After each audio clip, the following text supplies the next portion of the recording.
Welcome to Books in the World. Today we have Kathryn Knight, who is the author of Silver Lake, which is a paranormal romance or a mystery, all of those things. And I'm sure you're going to enjoy meeting with her and hearing her thoughts about this book and this genre. Thank you for coming. Welcome. It's so nice to meet you. We've already had a little time to talk, and it's been fun, and I think people are going to enjoy hearing what you have to say. And thank you, everybody, for listening to Books in the World. Cape Cod Writers Center is the producer of this program. As you all probably know, it's one of the oldest running cable television shows in the Cape, in America. We have to get that clear. Next time I'm going to let everybody know that. Kathryn, your book, Silver Lake, has had a great reception, and you must be thrilled. I'm very thrilled. It's a dream come true. It's a dream come true. And before the end of our interview, we're going to talk about your newer book, Gull Harbor, as well. Great. So we have two books to talk about. But as I was telling you, I like to start with a little quote from a review because it always makes you feel good, and it gives the reader and the listener something to look forward to. I always like to read the backs of book jackets and find out who said what about this book. It's one of my favorite things to do. So this is from a magazine called Between the Pages Spotlight Review. It's a 4-star review, and it says, "Mystery mixed with romance makes for an intense and satisfying read. Silver Lake has both elements perfectly balanced throughout. One never detracts from, but actually embellishes the other. Great characterization made me care about this vulnerable protagonist, and of course, Jason Lansing makes a wonderful hero, both sharp-edged and gentle. He's a man neither Rain or I could resist." So, if you like romance, you know you've got it coming. That's right. Lots of tension. Lots of tension. But before we really get into the book, tell us a little bit more about yourself. Sure. I write paranormal romance under the pen name Kathryn Knight for the Wild Rose Press, which is a romance publisher located in New York. I've lived on the Cape for about 14 years with my husband and my 2 sons. Before that, I grew up outside of Washington, D.C., and I teach fitness classes every morning at the Fitness Company for Women. It's a great part-time job that I really enjoy doing, and I've been doing that for a total of 22 years. Good for you. Your knees are holding up. Well, barely. No, that's great. We were just talking about it's in Mashpee in case anybody is come in that see me. area. Go see you. So the rest of the time you write. How long have you been writing? Well, I started Silver Lake in April of 2008. I've been a reader since as far back as I can remember, always reading several books a week. And my love for reading and my vivid imagination sort of combined to give me these ideas for stories. I had the idea for Silver Lake years before I actually found the courage to start writing it. But I started it after my husband encouraged me and a friend encouraged me, and I began writing it in a notebook on a car ride. And once I start something, I don't usually stop. You are driven. That's right. Well, so tell us about the story and how it came to you and how you developed it, a little bit about that. Well, it's a ghost story and a love story. The basic premise is a reunion between a group of former friends who became estranged when their friend Brandy vanished their senior year of high school. 5 years after Brandy's disappearance, the group agrees to reunite at a lake house from their past in a final attempt to solve the mystery. So the main character, Rain Anderson, is determined to find closure for Brandy's terminally ill mother, and she's also anxious to try to reconcile with Jason Lansing, the man whose heart she broke back in high school. Right. So as the paranormal activity escalates in the lake house throughout the summer, it becomes clear that Brandy's ghost has a message to share and that she's desperate enough to put her friends in danger in order to expose the truth. Wow. That's a good one. Yeah, I really like that. So Brandy starts, so they all get together, and the first part of my thoughts about this is a typical kind of group of young people. They're about 5 years out of high school, as you said. They have a lot of banter and sarcasm, and their personalities come across. And as I said, I like the way you did that. I think you must have listened to a lot of conversations, maybe at the gym where you work. I think so, and I was blessed to have a great group in high school of guys and girls, some of who I still we still get together, go on vacations, that type of thing, and so we're just sarcastic and always laughing, and I think that comes through in the characters. Yeah, you do a good job with that. And the other thing that you do very nicely is the pacing of the story. I was telling you I read the book twice because I wanted to be well prepared for today, and I was amazed at the suspense factor. Really is good. Congratulations about that. But Brandy, we're going to try not to give away too much because people want to read your book. They want to not be disappointed that we've told them all what happens. But we don't even have to say who leaves the clues. But things start happening. Things start happening, and some of them are puddles of water appear, and drawers and closets open, and things fall. Are these conventions of paranormal activity? Is this something that you had to learn about, or did you do research? Or? Well, I did do a little research. I would say most of my research came from just my love of ghost stories. I read spooky stories. I read all the ghost stories I can find. I like to watch the movies. So a lot of that was just things that I had seen over the years that stuck in my mind. I've gone on ghost tours, and I've been to readings, psychic readings, that type of thing.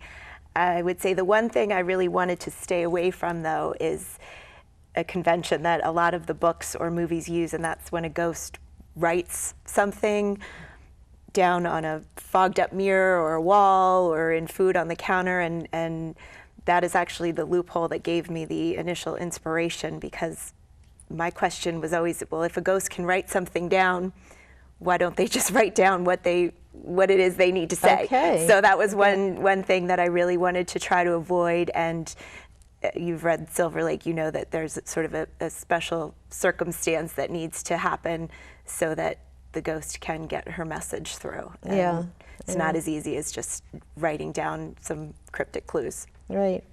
The way you put it together, you almost take a non-believer and a non-experienced paranormal romance reader and have the reader start saying, now, could this really happen? Is this really a character's imagination? Can it all be explained away by imagination or not? Right. So I think you got that out of this story. Good. I don't think you need to be a big believer in the paranormal to enjoy the story, and I think the main character, Rain, is a lot of times not sure whether she is imagining it or whether it's really happening. So it becomes sort of one more barrier to sharing everything that's going on with the group and getting to the bottom of the mystery sooner. Right. So the characters all are good friends, and they all start playing back in their minds what happened with Brandy. And talk a little bit about Brandy's circumstances and maybe some of your goals in presenting her story as part of the mystery. Right. Well, Brandy is obviously the character that vanished their senior year in high school, and she had a very rough life. Her parents divorced when she was young. The mother had a substance abuse problem, alcoholism, started abusing prescription pills, that type of thing, and Brandy was exposed to all that and sort of got into it herself. She also found found herself in enough conflicts with her mother that she ran away on occasion. So that was part of the initial problem when she disappeared. Did she really disappear? Did she mean to? Did she run away? So that sort of hindered the investigation in the beginning and opened up a lot of possibilities as to what could have happened to her. Well, yeah, it wasn't. Certainly, you don't get it until It's a surprise, And even then, you know, it's like, oh, that certainly could have happened that way, which we're not going to tell you, the people who are listening. But we were talking earlier about whether or not this was a so-called young adult novel, which is a teenage novel. It has some of those elements because it could be very instructive to young people. What has your experience been with your readers? Well, it was originally intended for an 18 and over audience, as that's what we publish at the Wild Rose Press. However, there's a pretty big crossover between some of the older young adult novels and the adult market. And on a number of different online sites, such as Goodreads, the young adults section has really taken to the book Silver Lake because there is the high school component. The characters are young. There are a lot of flashbacks going to what they were going through at that time and how they've developed since then.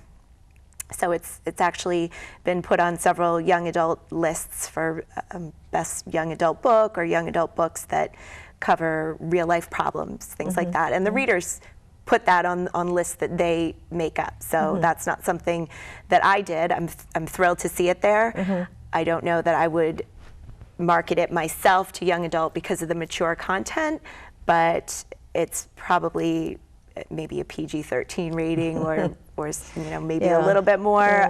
So it really would be up to the reader's maturity level, I would say. Yeah. There is a romance. Yeah. And you know what goes with romance. That's right. As I was telling you, I was a librarian, and we had, there's a huge focus on young adult books now. And in the library, we actually had a sign telling people that there was mature content in the books, because when you think about it, a teenager is somebody who's from 13 to 18. Right, it's a pretty big... It's a big span of years, and a lot of different things happen to young people during those years, and some are more mature than others.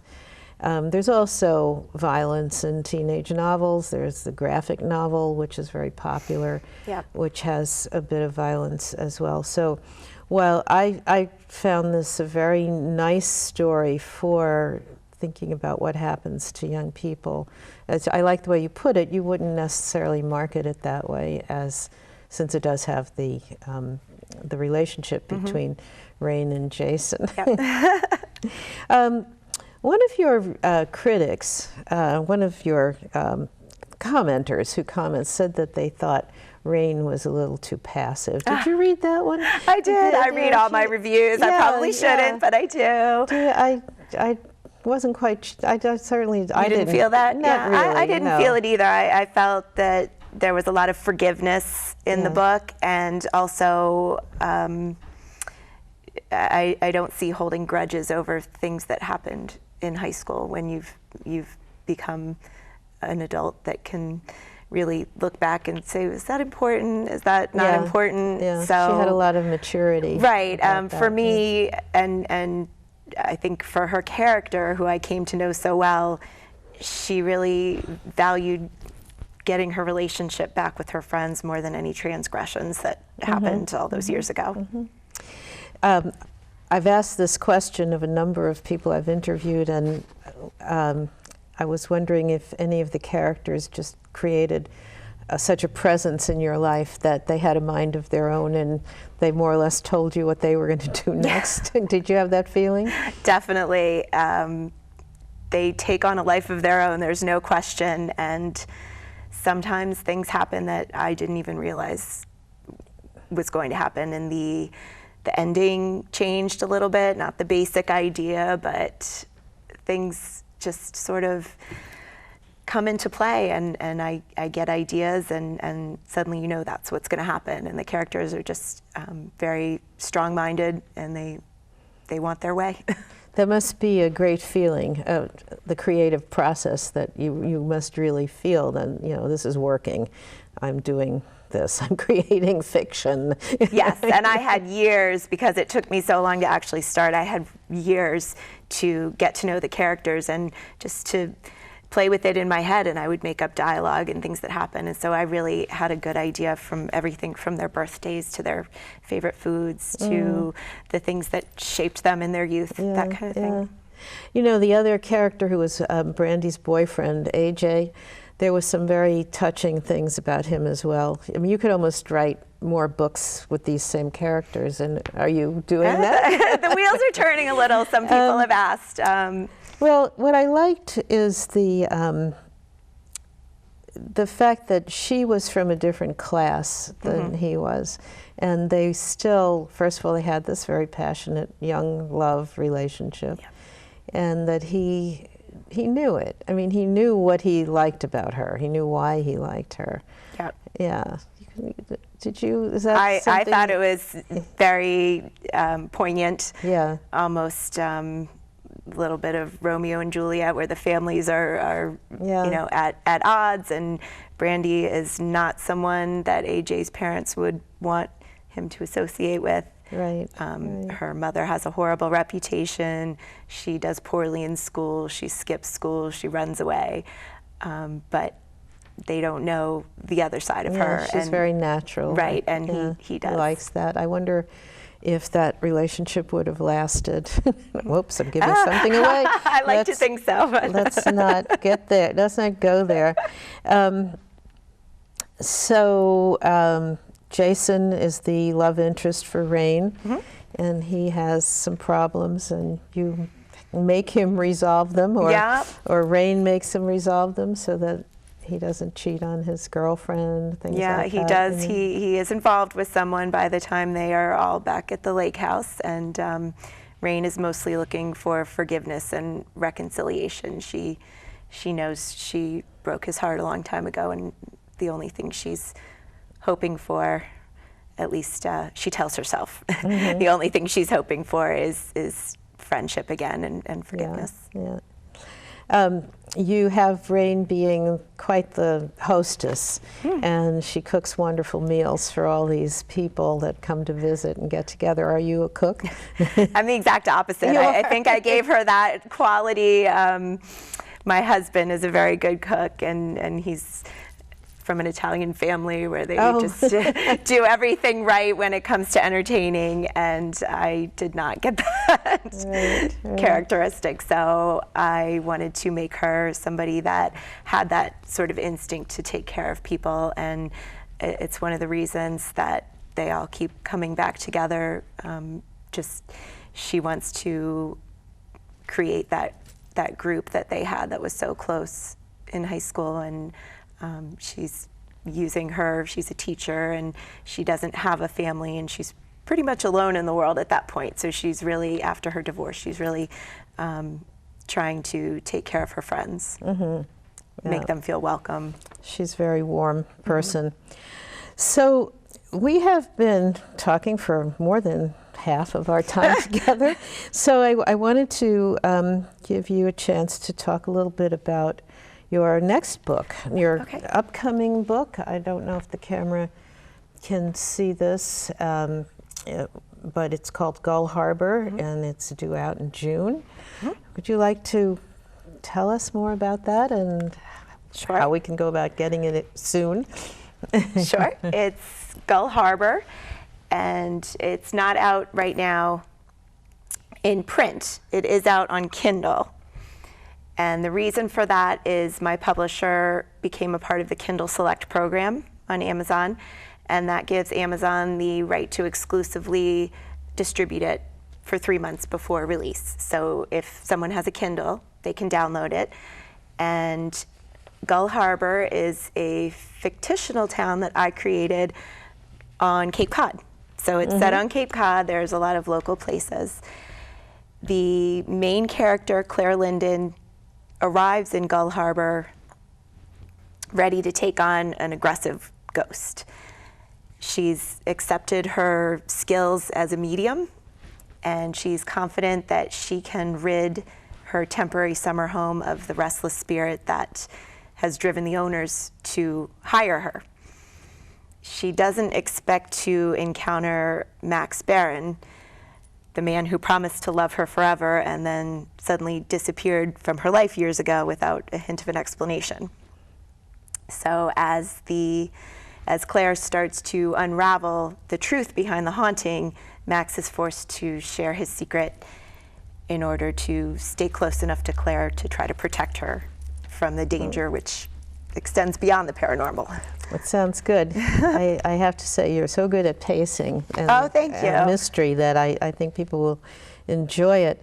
I wanted to ask about Wild Rose Press and how you went about attracting their attention and what it's been like and how Sure. how's it been for you. That's your publisher, Wild Rose Wild Press. Rose Press, the Wild Rose Press, and it wasn't easy. It's not an easy thing to send out query letters, synopsis of your novel, and there are certainly always rejections. But the story idea got the attention of one of the editors at the Wild Rose Press, and she asked for the first few pages, first few chapters after that.